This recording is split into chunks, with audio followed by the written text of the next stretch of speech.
Hey you, and welcome to this video where I will help you out how to delete all your posts on Instagram. I found the best way to do this, so please do the following steps if you want to delete it very easily. Alright, right now tap right in the bottom on menu and from here tap on the wheel. Then scroll down to activity log and when you see that, tap on that. Then tap on public post and now you will see all your public posts, and that means that you see your posts, photos and videos.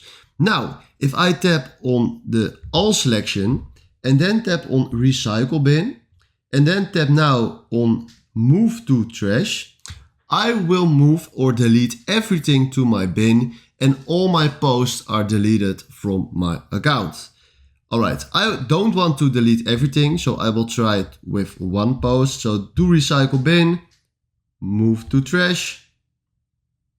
So now this post got removed to trash. This is how you can delete all your posts, and if you find this video helpful, please consider subscribing and give this video a like. And then for now, thanks for watching.